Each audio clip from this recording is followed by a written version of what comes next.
Isang gabi, ang mga kabataang lumalangoy sa daungan ng lungsod ay biglang nakakita ng isang lalaking lumitaw mula sa dagat. Humingi siya ng tulong at hindi nagtagal ay lumitaw sa malapit ang mga ulo ng ilan pang mga tao sa sinaunang kasuotan. Dumating si Detective Lars Holland sa pinangyarihan at sinabihan ng mga nasagip na individual na sila ay kabilang sa komunidad ni Olaf the Fat. Humanap si Lars ng isang binata na nakakaalam ng mga wikang Scandinavian, na pagkatapos ay naguguluhan na ibinalita sa kanya na ang mga tao na nakuha mula sa tubig ay nagsasalita sa ilang lumang wika. Plano ni Lars na tumawag ng mga psychiatrist, ngunit pagkatapos ay pumasok ang mga ulat sa TV mula sa iba't ibang bahagi ng planeta. Kahit saan, nagsimulang lumabas sa tubig ang mga tao mula sa iba't ibang panahon ng nakaraan. Maging ang mga scientist ay hindi makapagbigay ng anumang mga paliwanag. Lumipas ang ilang taon. Malaki ang pagbabago sa lipunang Norwegian dahil sa patuloy na pagdating ng mga tao mula sa ibang panahon. Si Lars ay hiwalay sa kanyang asawa at ibinahagi ang kustodiya ng kanyang anak na si Ingrid sa kanyang dating asawa. Dahil sa patuloy na stress, nagsimula siyang gumamit ng substance na ibinibigay sa mga bagong dating para sa mental stabilization, ang Temproxid, ngunit itinago niya ito sa mga nakapaligid sa kanya. Isang araw, hiniling ni Ingrid na nagpalipas ng gabi sa lugar ng kanyang ama, na dalhin siya sa kanyang ina, na muling nagpakasal sa isang ginoo noong nakaraang siglo pagkatapos nilang maghiwalay. Sa elevator, natagpuan ng mag-ama ang isang kambing na pinananatili doon ng mga kapitbahay nila na nagmula pa sa panahon ng bato, kaya kinailangan nilang bumaba sa hagdan. Matapos ihatid ang kanyang anak na babae, si Lars ay nakatanggap ng isang tawag at pumunta sa dalampasigan, kung saan natagpuan ang bangkay ng isang batang babae na sinaunang tao. Iniisip ng isang kasamahan na ito ay isang aksidente, ngunit si Lars ay hindi pa nakakagawa ng anumang mga conclusion. Nang umagang yun, tinanggap ng kanyang departamento ang isang bagong detective, isang dalagang sinaunang tao na nagngangalang Alfhilder, na sumailalim sa pagsasanay sa akademya ng pulisya. Sinuri ni Lars ang nalunod na babae na may mga makalumang tattoo at kakaibang marka sa kanyang likod. Natukoy ng mga eksperto na siya ay sinakal. Itinalaga kay Lars si Alfhilder bilang kanyang kapareha at ipinagkatiwala sa kanya na pamunuan ng investigasyon sa pagpatay. Ang dalawa ay pumunta upang tanungin ang mga opisyal ng port at natagpuan ang isa sa kanila, si Yepi, na tumatanggap ng iniksyon. Ipinaliwanag ng lalaki na tinulungan niya ang isang bagong dating na lumabas sa tubig noong katapusan ng linggo at kinalmot siya ng bagong dating na nangangailangan ng mga tetanus shot. Pagkatapos ng pag-uusap, ang dalawa ay tumungo sa pansamantalang center kung saan dinadala ang lahat ng mga bagong dating. Mayroong ilang mga tao na kailangang alagaan, ipinaliwanag kung ano ang nangyari sa kanila, at binigyan ng Temproxid. Ang mga bagong dating ay pinakitaan ng larawan ng namatay, ngunit walang nakakakilala sa kanya. Isang batang babae lamang ang biglang nagsabing nakakita siya ng isang halimaw na may nagniningas na mga mata, si Hafgufa, na dumarating para sa namamatay. Sa gabi, umuwi si Lars at binisita ang isang kapitbahay na sinaunang tao na nagbibigay sa kanya ng substance. Ang kapitbahay ay nangangatay ng kambing sa kusina at tinutulungan siya ng kanyang anak. Nang matanggap ang kailangan niya, umuwi si Lars. Kinabukasan, nagulat si Alfhilder tungkol sa halimaw sa pulong ng departamento na naging sanhi ng pagtawa ng pulis. Gayunpaman, napansin ni Lars na ang paglalarawan kay Hafgufa ay halos ganap na tumutugma sa isang fishing troll net. Biglang nakita ni Alfhilder ang larawan ng isang lalaki sa malapit na kafe sa social media at pumunta doon. Natagpuan niya siya sa banyo at ipinaalala sa kanya ang isang hindi kasiyasiyang pagkikita nila 1,007 taon na ang nakalilipas. Pinagtawanan siya ng lalaki at inatake siya ni Alfhilder. Narinig ni Lars na sumunod sa babae ang mga hiyawan mula sa banyo, ngunit nakatakas ang nabugbog na lalaki, ayaw makipag-ugnayan sa pulis. Inakusahan ni Lars ang kanyang kapareha ng overstepping at pagkatapos ay inamin niyang alam niya ang epekto ng Temproxid. Kaya kung isusumbong siya nito, hindi rin siya mananahimik. Napaatras si Lars at dinala siya sa trailer kung saan siya nakatira. Mula sa puntong ito, ang magka-partner ay nakahanap ng karaniwang pagkakapareho. Nang gabi ring yun, dalawang lalaki ang gumagamit ng lambat upang hulihin ang isang batang babaeng sinaunang tao sa baybayin. Ang aksyon ay lumipat sa 1031 AD. Dumating ang mandirigmang dalaga, si Alfhilder, sa isang kampo ng mga nomad na hinahanap ang kanyang commander, si Thorir the Hunt, ang pumatay kay Olaf the Fat. Sinabi sa kanya ng isang seer na hinahanap na siya ng isang babaeng may pulang buhok, at si Thorir mismo ay nasa isang lugar kung saan ang mga lungsod ay nagniningning na may libu-libong mga ilaw. Sa kasalukuyan, iniligtas ni Lars ang kanyang mabangis na kapitbahay mula sa pag-atake ng mga tulisan at nagtungo sa istasyon. Sinabi niya kay Alfhilder ang tungkol sa kanyang ideya na internet troll at hiniling sa kanya na hanapin ang mga bumili ng lambat.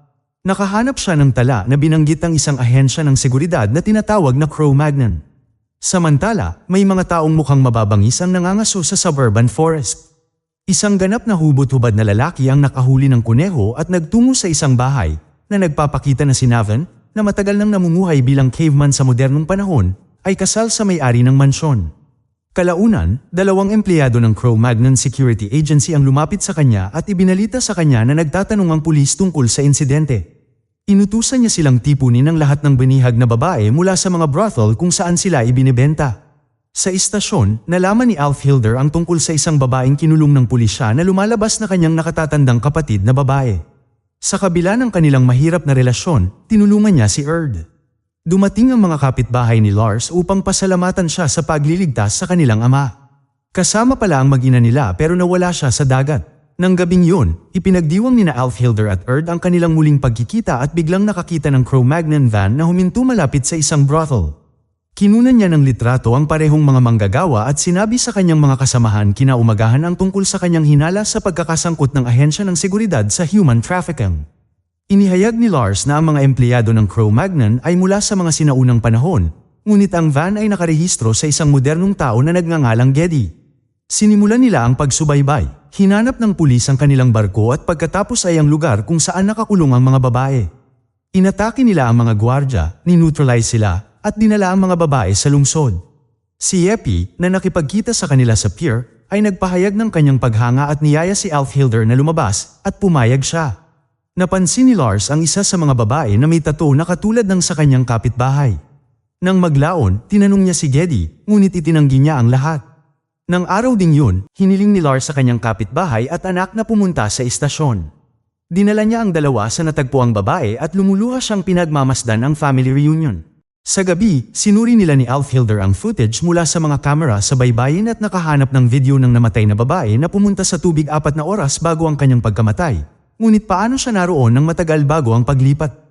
Kinabukasan, isang lalaking nagngangalang Tommy na nagtatrabaho bilang isang delivery man ang naaksidente sa bisikleta. Pumunta siya sa malapit na palikuran ng tindahan upang mag-ayos at biglang nakilala ng janitor ang kanyang dating commander, si Thorir the Hun, ngunit hindi maintindihan ng lalaki ang sinasabi ng taong ito at umalis. Samantala, ipinaalam ng isang eksperto kay Lars at Alf Hilder na ang nalunod na babae ay hindi sinaunang tao at sinubukan pa niyang ilarawan ito. Ang mga detective ay tumungo sa center para sa mga lumikas na sinaunang tao at habang kinukwestiyon nila ang direktor, lihim na kinokopya ng kanyang empleyadong si Ada ang mga nilalaman ng kanilang laptop. Nang maglaon, nagpa siya ang pulisya na pigilan ng direktor ng nightclub sa paggamit ng mga serbisyo ng mga babaeng bihag, ngunit tumanggi siyang magsalita tungkol sa papel ni Navan sa kanilang negosyo.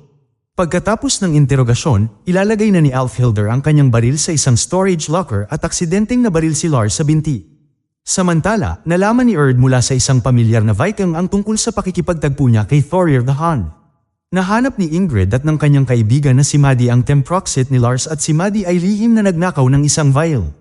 Nang araw ding yun, ipinaalam ni Erd kay Alf Hilder ang tungkol kay Thorir the Hun. Nahanap nila ang kanyang address at nalaman na ang lalaki ay may asawa at may isang anak na batang babae. Hinanap siya ng mga babaeng mandirigma at pumunta sa kanyang tahanan, ngunit hindi sila nakilala ng lalaki dahil nakalimutan na niya ang kanyang nakaraan sa paglipat at hindi naaalala ang wikang Old Norse. Kinaumagahan, kinumpirma ng mga teknisyan ng isang malfunction ng armas at nilinis ang pangalan ni Alf Hilder upang ipagpatuloy ang kanyang mga tungkulin. Nakahanap siya ng lalaking angkop sa paglalarawan na nagngangalang Navan at pumunta ang dalawa sa kanyang bahay, ngunit itinanggi niya ang lahat sa kabila ng ebidensya. Pagkaalis ng pulis, napansin ni Navan si Ada na nag-iispiya sa kanyang bahay, na umamin na kilala niya ang nalunod na babae at inanyayahan siya sa isang pulong. Samantala, sinubukan muli ni Erd na paalalahanan si Thorir kung sino siya, ngunit nagmaneho ang lalaki. Napansin ng babaeng mandirigma na siya ay sinusundan at ipinaalam sa kanyang kapatid na babae. Habang sinusubukan nilang alamin kung sino ang sumusubaybay sa kanilang commander, inatake siya ng mga tagasunod ni Olaf the Fat na pinatay niya noon. Sa ilalim ng impluwensya ng takot, nagsimulang maalala ni Thorir ang mga piraso ng kanyang mga laban at itinakwil ang mga umaatake. Pagkatapos, nilapitan niya ang mga babaeng mandirigma at hiniling sa kanila na sabihin sa kanya ang tungkol kay Thorir the Hun. Makalipas ang ilang sandali, isang stylist ang lumapit sa pulisya at iniulat na ginawa niya ang mga tattoo ng nalunod na babae at tinanggal ang lahat ng mga palatandaan ng kanyang modernong pinagmulan. Bukod pa rito, interesado sa kanya ang isang lalaking nagngangalang Navan. Sa isang pamamaril, isang lalaking Cro-Magnon ang namatay na tinamaan ng drone. Kinaumagahan, sinubukan ni Ingrid at ng kanyang mga kaibigan na gayahin ang paglipat ng oras, kasama si Maddie na kumuha ng Temproxet at tumalon sa tubig habang kinukunan siya ng kanyang mga kaibigan. Biglang nawala ang dalaga sa isang kislap ng liwanag at sa lalong madaling panahon ay muling lumitaw na napapaligiran ng mga Viking. Tumalon si Ingrid sa tubig para tulungan si Maddie habang humihingi ng tulong ang mga kaibigan. Sinuri nina Lars at Alfhilder ang katawan ni Navan, ngunit naging malinaw na ang lalaki ay hindi namatay doon at gumapang ng medyo malayo bago mamatay. Nakatanggap si Lars ng mensahe tungkol sa isang insidente kay Ingrid at pumunta siya sa transit camp kung saan nakahiwalay ang mga babae dahil sa pakikipag-ugnayan sa mga dayuhan na Thailander. Parehong napatunayang may Temproxet sa kanilang dugo. Samantala, iginiit ni Alfhilder ang agarang paghahanap sa kagubatan. Gayunpaman, ang pulisya ay may pag-aalinlangan dahil gabi na at mukhang malapit ng umulan. Sa center, binisita ni Maddie si Ingrid at ipinagtapat na nagkakaroon siya ng mga pangitain. Sa maikling panahon na siya ay nasa tubig, ang kanyang mga ngipin ay mabilis na nasira. Tinanggihan ang agarang aksyon ng pulisya, humingi ng tulong si Alfhilder kay Erd at sa kanyang mga kaibigan. Ang mga sinaunang taong hunter ay nagtungo sa kagubatan. Ipinagtapat ni Ingrid sa kanyang ama na ginamit nila ang kanyang Temproxet. Samantala, sa kagubatan, nahanap ng matandang hunter ang pinangyarihan ng krimen. Kinaumagahan, iniulat ni Alfhilder ang mga resulta ng paghahanap at nakatanggap ng pasasalamat mula sa kanyang mga superior, ngunit sino ang maaaring magpatakbo ng drone? Naaalala ng mga detective ang mga Neo-Luddite na pagkatapos dumating sa hinaharap, ay nagsimulang makipaglaban sa modernong teknolohiya.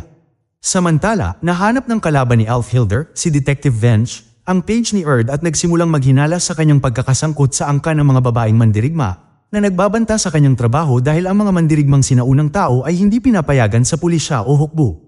Nakatanggap sina Lars at Alfhilder ng listahan ng mga sinanay na magpatakbo ng mga drone at nahanap si Ada sa kanila. Nang gabing yun, umuwi si Maddie at biglang, nang makita ang kanyang krus, nagsimulang manalangin ng taimtim. Kinaumagahan, nagising si Lars nang may kumatok sa pinto. Ang isang makulit na estranghero ay pinipilit siyang makipag-usap tungkol sa Diyos na si Odin at tumangging umalis. Galit na galit, itinapon siya ni Lars sa koridor kung saan nagtanong ang kanyang kapitbahay tungkol sa kapakanan ng detective. Tiniyak niya sa kanya na ayos lang siya at papasok na sa trabaho, kung saan nagulat sila tungkol kay Ada sa departamento. Samantala, ang balita ay naguulat na si Tommy ay si Thorir the Hun, ang pumatay kay Haring Olaf the Fat, na iginagalang para sa Kristyanisasyon ng Norway. Ang lalaki ay tinanggal sa kanyang trabaho. Nalaman ng mga detective na may relasyon si Ada sa isa sa mga bagong dating na tutol sa pagunlad. Si Thorir ay hinahabol ng isang grupo ng mga panatiko sa relihiyon. Pumunta sina Erd at Alfhilder para suportahan ang kanilang commander. Nang maglaon ay iniulat ni Lars na nakita niya ang address ng isang bodega na inupahan ni Ada at sila ay tumungo doon. Gayunpaman, sinabi sa kanila na kinuha ng babae ang mga susi sa lugar.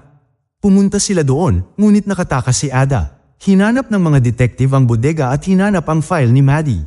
Pumunta sila sa bahay ng dalaga na lalong sumama ang pakiramdam at halos nakalimutan na ang modernong wika.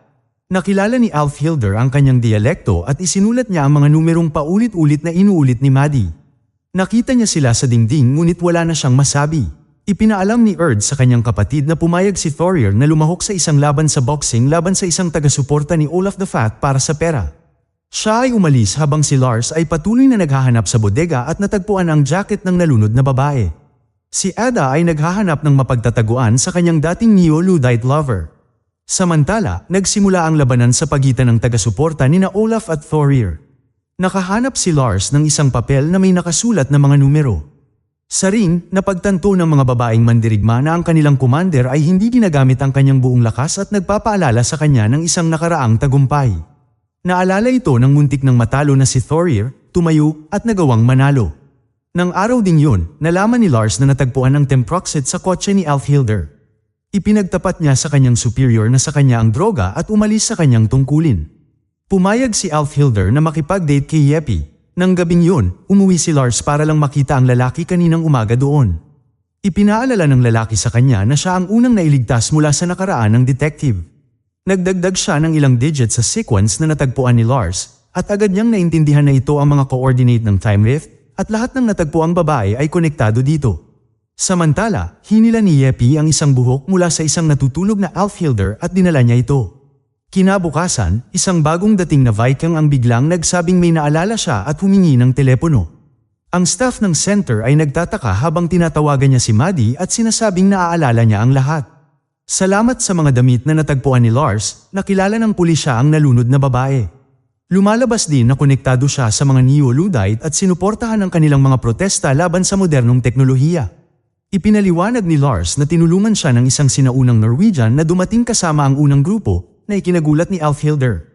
Nahanap niya ang kanyang file at natuklasan ng isang bagay na nakakagulat. Sinusubukan ng kanyang kapareha na kumuha ng bagong dosis ng Temproxet, ngunit hindi na nagbebenta nito ang kanyang kapitbahay. Sa gabi, si Ingrid, Alfhilder at ang kanyang kapitbahay ay bumisita sa apartment ni Lars. Nag-aalala sila sa kanya dahil namatay ang lalaking yun noong nakaraan 2 taon na ang nakakaraan. Kinunan ng video ng kapitbahay si Lars na nakikipagtalo sa hangin sa mga koridor. Napagtanto ng detective ang katotohanan, ang kanyang pagkagumon sa droga. Nang maglaon, hiniling ni Ingrid sa kanyang ama na pakalmahin ang port police na interesado kay Maddie. Nagulat si Lars, nahanap niya ang schedule ng duty ng port police at nadiskubre niya na hindi naka-duty si Yeppy o ang kanyang partner noong araw na nalunod ang babae. Sinabi niya kay Alfhilder na walang sino man ang maaaring nakasugat kay Yeppy, kaya bakit siya tumatanggap ng mga shot? Ni-review ng babae ang mga intimate photos na pinagpalitan nila at nakakita ng mga marka ng kagat sa kanyang balat. Sinuri ng eksperto ang mga ngipin ng nalunod na babae para sa dugo at inihambing ito sa biological material na naiwan sa katawan ni Alfhilder. Ang parehong pulis ay arestado dahil sa pagpatay. Si Alfhilder ay ginawaran para sa paglutas ng kaso. Gayunpaman, naguguluhan pa rin si Lars sa misteryo ni Maddie at sa time rift at hiniling na ipagpatuloy ang investigasyon. Samantala, isinakay ni Thorir ang kanyang anak na babae at habang hawak ang life jacket, may naalala siya. Nang maglaon, tinipon niya ang lahat ng kanyang mga kamag-anak at kaibigan sa hapag upang ipagdiwang ang kanyang araw ng paglipat. Wala siyang ideya na planong patayin siya ng isang debotong taga-suporta ni Olaf. Napansin ni Erd ang armadong lalaki, dinala ang sarili sa harap ni Thorir at sinalo ang nakamamatay na bala. Inilibing ni Thorir at ng kanyang mga taga-suporta ang babae ayon sa mga sinaunang kaugalian. Nang gabing yun, si Lars ay kinidnap ng mga kaibigan ni Ada. Ipinaliwanag ng babae na ang gobyerno ay nagsasagawa ng mga iligal na pagsusuri sa mga dumaan sa time rifts. Ang nalunod na babae ay gustong suriin ang lahat. Wala silang ideya na ang mga opisyal ng pantalan ay nakikipagsabwatan sa mga bugaw. Binigyan ni Ada ang detective ng hard drive na naglalaman ng mga material sa lahat ng mga kasong ito. Sinabi ni Thorir kay Alfhilder ang tungkol sa kanyang alaala. Siya at ang kanyang mga Viking ay nakakita ng isang batang babae na nakasuot ng modernong life jacket sa open sea at ito ay si Alfhilder. Bumisita muli sa kanya ang makulit na kaibigan ni Lars na nagpapahiwatig na ang oras ay hindi dumadaloy sa isang direksyon lamang, gaya ng sinasabi ng gobyerno.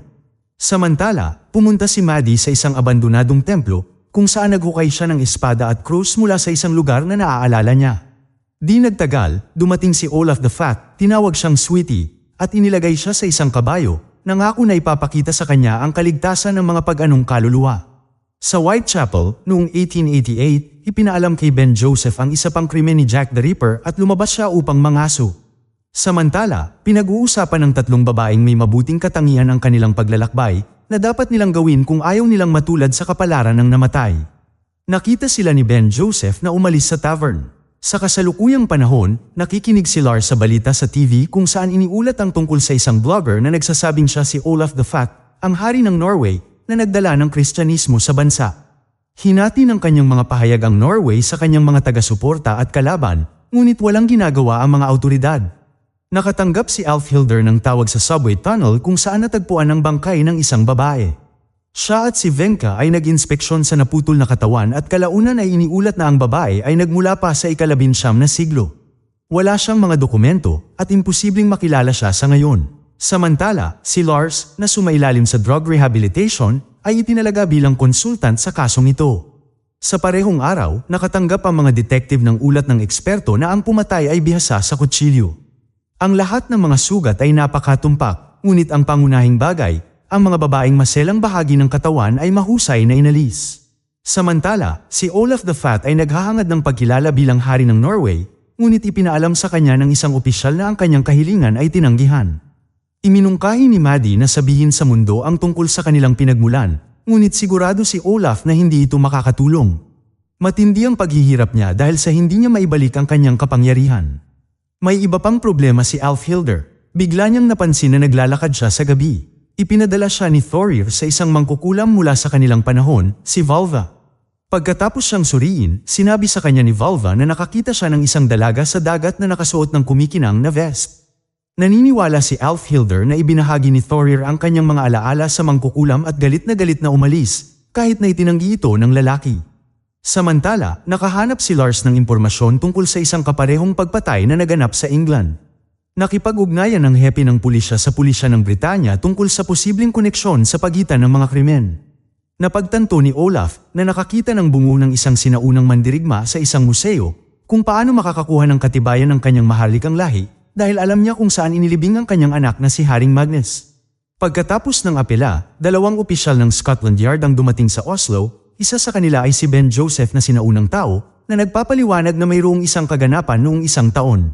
Nakatakas ang isang lalaking nagbabanta ng kutsilyo at nanatiling hindi nakarehistro. Nang maglaon, isang babae ang natagpuang patay sa paraang pamilyar kay Joseph, kaya naisip niya na ang Ripper, na naglakbay hanggang sa kasalukuyan, ang gumawa ng mga pagpatay. Binigyan ni Joseph si Lars ng aklat na naglalarawan sa lahat ng kilalang pagpatay na ginawa ng Ripper. Ang detective ay bumalik sa bahay at nagsimulang magbasa, ngunit biglang nakakita ng isang liwanag na lumalabas sa baybayin, na palaging nangyayari sa panahon ng isang kaganapan, at pagkatapos ay isang kakaibang nilalang ang lumitaw sa harap niya, na nagsasabi na siya ay si Odin. Sa oras na ito, hiniling ni Ben Joseph sa isang pulis na magprint ng ilang mga dokumento para sa kanya. Pagkatapos ay sinunog niya at ng kanyang partner ang kanilang mga police ID. Noong gabing yun, natanggap ni Olaf ang bungo ng kanyang anak na si Magnus na ninakaw mula sa Nidaros Cathedral. Sa umaga, ang isang mamamahayag mula sa isang central publication ay nakatanggap ng isang liham na naglalaman ng isang naputol na bahagi ng katawan na naging sanhi ng kanyang pagkahimatay. Inihambing ni Lars ang sulat kamay sa liham sa mga mensahe ng Reaper at nakakita ng malinaw na pagkakatulad. Nang maglaon, napagtanto na ang kanyang pag-iisip ay hindi makayanan. Ang detective ay muling nakakuha ng mga ipinagbabawal na sangkap at pagdating sa bahay ay nakilala si Odin na nakakuha ng pansin ni Lars sa katotohanan na ang aklat na ibinigay ni Joseph ay kinuha mula sa silid aklatan ng isang psychiatric hospital. Kinaumagahan, hiniling niya sa kanyang amo na tawagan ng Scotland Yard at nalaman nilang walang sino man mula sa England ang ipinadala sa Oslo. Nakipag-ugnayan ng pulisya sa totoong Clark mula sa Homicide Department at sa kanyang kasosyo na si Blake na nagpakita ng mga larawan ng mga sospek na dumating sa Oslo sa ilalim ng kanilang mga pangalan. Noong araw na yun, nagpadala si Olaf at ang kanyang mga tao ng isang package na may bungo ni Magnus sa bahay ni Thorir the Hound at dinirekta ang mga pulis doon. Samantala, kinilala ng police forensics ang bahagi ng katawan bilang kasarian ng dolphin. Si Ben Joseph at ang kanyang kapareha ay pumunta upang makilala ang pinuno ng isang kultong Neo-Luddite. Nang araw ding yun, nakahanap ang pulis ng isang bag na may bungo ni Magnus sa bahay ni Thorir the Hound at inaresto siya. Naalala niya na noong gabi ng pagnanakaw sa cathedral, nasa isang party siya ni Valva ngunit wala siyang naaalala. Kinukot siya ni Alfhilder ang kanyang kumpiyansa na kumain siya ng mga candy sa lugar ng mangkukulam. Sa gabi, ipinaalam ni Ingrid sa kanyang mga magulang ang tungkol sa kanyang pagbubuntis mula sa isang random na lalaki. Pumunta si Alfhilder kay Valva na umamin na siya ay nasa Viking village nang dinala nila ang isang dalaga na natagpuan sa dagat na nakasuot ng vest. Nakahanap si Lars ng impormasyon tungkol kay Ben Joseph. Kinabukasan sinabi niya sa kanyang mga kasamahan na si Joseph ay gumaling mula sa schizophrenia, ngunit siya ay sinaunang tao kung saan hinahanap niya si Jack the Ripper, bagaman malamang na siya mismo ang kriminal. Hiniling ni Lars sa pulis na si Alex na alamin kung ano ang eksaktong inilimbag ni Ben Joseph sa kanilang reception. Nakahanap siya ng mga kopya ng mga dokumento tungkol sa 3 babae mula sa 19th century England na dumating sa kasalukuyan at nagpadala ng ulat kay Blake na ipinaalam sa kanya na alam na rin ngayon ni Ben Joseph ang mga pangalan ng mga babae at inalis ang mga file. Noong gabing yun, nakita ni Valva si Olaf the Fat at ipinaalam sa kanya na ang kanyang propesiya tungkol sa isang nilalang na naglalakbay sa panahon ay malamang na hindi totoo at hindi tumutukoy kay Maddie, kundi kay Alfhilder. Samantala, dumating sina Alfhilder at Lars sa London. Inamin ni na Agent Clark at Blake na nasa Oslo nga si Joseph sa panahon ng pagpatay at nangyari ang kanyang nervous breakdown matapos malaman ang tungkol sa Holocaust at ang pagkamatay ng lahat ng kanyang mga supling sa isang gas chamber. Alam nila na si Joseph at ang kanyang partner ay nagtatago sa mga Neo-Luddite na gumagamit ng mga poste ng kalapati para sa komunikasyon. Upang mahanap ang kanilang kinaroroonan, kailangan nilang hanapin ang hawla ng kalapati. Nang gabing yun, ipinaalam ni Ingrid sa kanyang nobyo ang tungkol sa pagbubuntis at mahigpit niyang ipinagbabawal na ilaglag ang bata. Samantala, hinihiling ni Olaf at ng kanyang abogado ang paghahambing ng DNA sa mga labi ni Magnus. Bumalik sina Lars at Alfhilder sa Norway at natuklasan ang isang hawla ng kalapati sa bubong ng isa sa mga gusali na iminungkahi na subaybayan ang landas ng ibon gamit ang GPS. Hindi nagtagal ay nakita nila ang kalapati na ipinadala ng may-ari nito. Sinalakay ng mga pulis ang bukid ng Neo-Luddite at inaresto si Ben Joseph at iba pa. Ang lahat ng nahanap na dokumento ay dinala sa istasyon at kasama ng mga ito, si Detective Yorn ay nakahanap ng isang dossier sa 3 babae, ngunit tinawag sila ni Alex na isang hindi mahalagang palatandaan at pinayuhan na itapon ang mga ito. Gayunpaman, iniskan at itinago ni Yorn ang mga ito. Ipinaalam ng abogado kay Olaf na tinanggap ang kanyang apela at pumayag si Joseph na si Lars lang ang kausapin. Nang gabing yun, pinayuhan ni Odin si Lars na gumamit ng Temproxet na nagpapataas ng liwanag ng kanyang kaisipan. Kinabukasan, pinalaya si Thorir, ngunit hindi pa rin binabawasan ang kanyang charge. Sinabi ng lalaki kay Alfhilder na pinaghihinalaan niya si Olaf sa lahat ng bagay. Nang panahong yun, kinausap ni Olaf ang kanyang mga tagasunod na nangangako na malapit nang maging maliwanag ang plano ng Diyos at babalik siya sa trono. Samantala, si Alfhilder na nag-aalala tungkol sa kanyang sleepwalking ay bumisita sa isang klinik. Tinanong ni Lars si Joseph na nagpaalam sa kanya na ang aklat na ibinigay niya ay naglalaman ng mga sagot sa mga misteryo ng namatay na batang babae. Kasabay nito, namangha ang mga doktor sa resulta ng brain scan ni Alfhilder. Nakahanap si Alex ng isang matandang lalaki sa istasyon ng metro, mga surveillance camera, na kilala sa UK bilang theoretical physicist na si John Roberts. Siya rin pala ang may akda ng isang libro sa Jack the Ripper. Nang araw ding yun, binisita ni John Roberts ang manghuhula na kamakailan ay nakakita ng ika-19 na siglong babae, pinatay siya at kinuha ang kanyang telepono. Nang maglaon, iniulat ng pulisya na si Ben Joseph ay pinababalik sa kanyang tinubuang bayan kung saan siya lilitisin. Si Lars at Alfhilder ay hindi opisyal na nagtanong sa lalaki at kumpiyansa niyang kinumpirma na si John ay ang Jack the Ripper. Gayunpaman, ang scientist ay isang tao mula sa kasalukuyan. Bagaman kumbinsido ang lahat na imposible ang paglalakbay sa oras, pues hindi. Para sa paglabag sa mga patakaran, ang dalawa ay tinanggal mula sa kaso at itinalaga upang hanapin ang nawawalang manghuhula. Nang maglaon, binisita ni Alfhilder ang isang doktor na nagpaliwanag na ang bahagi ng utak na kahawig ng isang seahorse, na tinatawag na hippocampus, ay pinalaki sa kanya. Ito ay responsable para sa memorya, pagdama ng oras, at pagtulog. Gayunpaman, tiyak na tumanggi si Alfhilder na lumahok sa pananaliksik. Kinaumagahan, biglang napansin ni Alfhilder kung gaano tumataas ang lahat ng kanyang mga pandama at pangunawa. Nang maglaon ay kinuha ng mga detective ang kaso ng manghuhula at natagpuan ang kanyang katawan sa isang dumpster. Nalaman din nila na bago ang kanyang kamatayan, sinubukan ng babae na makipag-ugnayan sa isa sa 3 babae na dumating mula sa ika-19 na siglo. Lumalabas na hindi sila nakarehistro dahil kabilang sila sa ibang estado. Samantala, nahack ni John ang telepono ng manghuhula. Tinawagan ang pangalawang babae na nagngangalang Emma at nagayos ng isang pulong. Nang gabing yun ay dumating si Volva kay Olaf at kinumbinsi siyang iligpit si Maddie dahil kailangan niya ng isa pang babae upang maibalik ang kanyang kapangyarihan. Samantala, nakatanggap ng ulat ang pulisya na aktibo ang telepono ng biktima.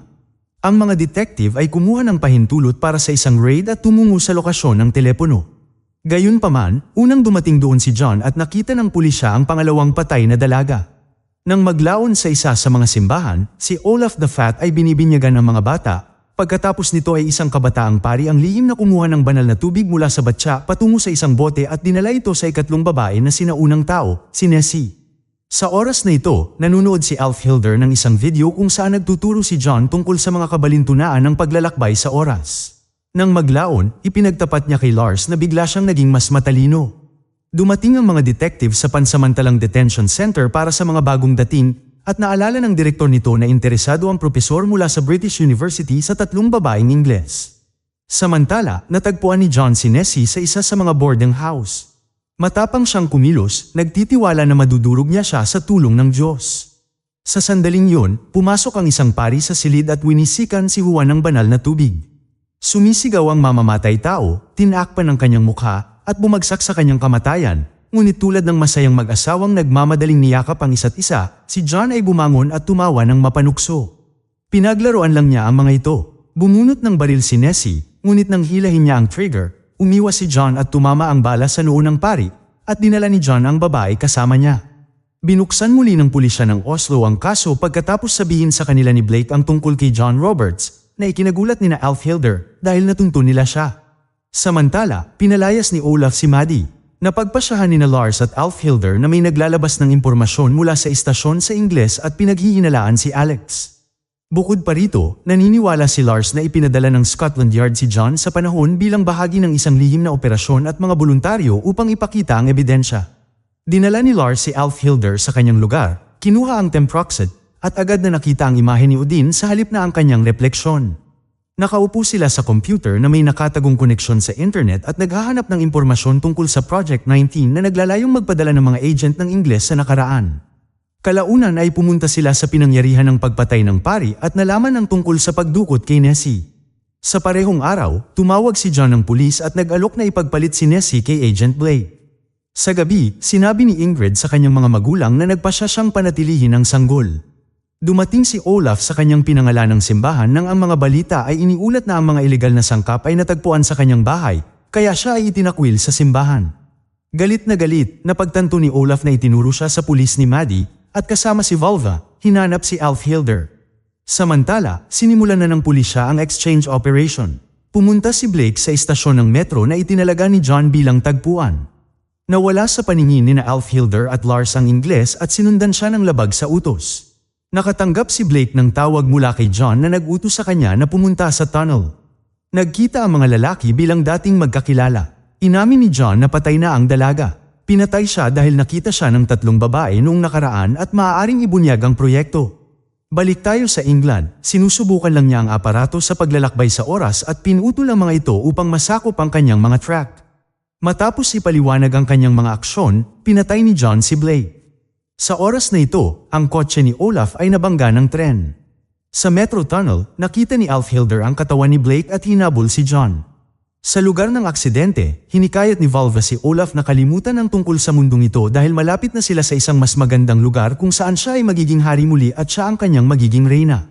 Samantala, naabutan ni Alf Hilder si John, ngunit tinawanan siya nito at mabilis na umiwas sa mga bala. Gayunpaman, nang binaril niya siya, ipinakita ng dalaga ang kanyang bagong kakayahan at umiwas din sa mga bala. Natutuwa si John na katulad niya ito, ngunit balak ni Alf Hilder na sunggaban ang lalaki, at nang magkausap ang dalawang manlalakbay, nagkaroon ng pagsabog. Samantala, tumawag si Alex sa istasyon at sinabing hindi siya papasok ngayon sa trabaho. Pagkatapos ay pumunta siya sa isang lihim na center kung saan siya ay lumubog sa isang paliguan upang kumonekta sa isang parallel na katotohanan, ngunit pagkatapos ng pagsabog sa tunnel, ang kagamitan ay nagsara at ang signal ay nawala. Nagising si Alf Hilder sa kanyang kama, hindi maintindihan kung paano siya nakarating doon. Papasok siya sa trabaho, ngunit pagpasok niya sa opisina, nakita niya ang kanyang mga kasamahan na kumakanta ng mga himno sa simbahan. Hindi siya nakilala ng kanyang amo at ipinadala siya kasama ng mga tagalinis, kung saan naroroon din si Alex, na lihim na nag-aayos ng isang pulong. Samantala, napansin ng mga manggagawa ng center na si Alex ay nasa alternatibong realidad ng mas matagal kaysa sa pinapayagan. Sa oras na ito, nakilala ni Alex si Alf Hilder at sinabi sa kanya na ang pakikipagtagpo niya kay John ay nagdulot ng time lift at lumikha ng isang bagong katotohanan. Pagkatapos ang lalaki ay nakaramdam ng sakit at nag-collapse at nawala ang contact. Lumalabas na sa katotohanan ito, si Olaf ang ganap na hari. Nahanap ni Alf Hilder ang mga tagasunod ni Thorir the Hound at nalaman na siya ay pinugutan ng ulo at si Volva ay naging reyna. Pumunta siya sa palasyo at humingi ng madla kasama ang reyna, na nang makilala ang babae, ay inutusan ng lahat ng ikulong siya. Sinabi ng mga bilanggo kay Alf Hilder na si Lars ay isang lokal na shaman na matagal nang hinulaan na palalayain niya sila mula sa masamang hari. Nilinlang ng mga babae ang gwardya at nakatakas si Alf Hilder. Nahanap niya si Lars na nagsasabing ang mamamatay tao ay ang susi sa lahat. Ang babae ay bumalik sa istasyon ng pulisya, binuksan ang computer ni Venka, at nakahanap ng impormasyon tungkol sa mga pagpatay at ang huling alam na kinaroroonan ni John. Pumunta siya sa dalampasigan kung saan siya nangingisda. Binati siya ni John na parang matagal na siyang inaasahan. Nag-alok siya na pumunta sa malayong nakaraan kapag ang unang isda ay dumating sa pampang upang maiwasan ang paglitaw ng sangkatauhan. Bumunot ng kutsilyo ang mandirigma ngunit biglang nahulog na parang sinasakal siya ng hindi nakikitang kamay. Sa harap ng kanyang mga mata ay kumikislap ang mga pangitain ng kanyang pagliligtas mula sa dagat noong pagkabata, at narinig niya ang mga salita ng shaman na si Lars na hindi maaaring mamatay ang hindi pa isinisilang. Umiiyak si Volva nang malaman ang pagtakas ni Alfhilder. Gayunpaman, nagawa niyang saksakin si John kaya nagsara ang time rift at bumalik ang lahat sa kanilang kinalalagyan. Natagpuan ni Lars ang katawan ni Alfhilder sa lagusan at kalaunan ay nagising siya sa ospital. Sinabi sa kanya ng kanyang kapareha na ayon sa opisyal na bersyon ay namatay si John sa metro at walang binanggit na Project 19 sa mga ulat. Na-stroke si Alex habang malubhang nasugatan si Olaf at namatay si Volva. Sinabi ni Alfhilder kay Lars kung paano siya natagpuan nung nakaraan sa isang modernong vest. Nang maglaon, nagpa-ultrasound si Ingrid. Sinuri ni Alfhilder ang ebidensya mula sa pagbangga ng kotse ni Olaf at nakita niya ang ninakaw na krus na pendant na naalala na kinuha ito ni Volva noong bata pa siya. Samantala, ipinaalam ni Alex na, ayon sa mga resulta ng pagsusulit, na si Alfhilder ay 25% na may kaugnayan kay Lars. Naranasan niya ang alaala kung paano ibinigay sa kanya ni Ingrid ang krus noong 4 na taong gulang pa lang siya. Sa kabila ng kamanghamanghang setting, ang kasalukuyang sitwasyon sa Europa ay malinaw na natunton. Ang reaksyon sa krisis sa migration at assimilation ng mga bagong dating, na kadalasang namumuhay ayon sa mga konsepto at prinsipyo sa halip ng mga batas, ay maingat pa ring nagpapakita na ang isang karaniwang wika ay matatagpuan sa taong Cro-Magnon kung, syempre, sumasang-ayon siya dito.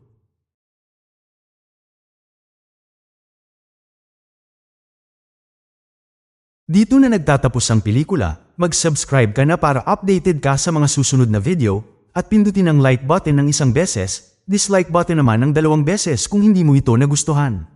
Hanggang sa muli.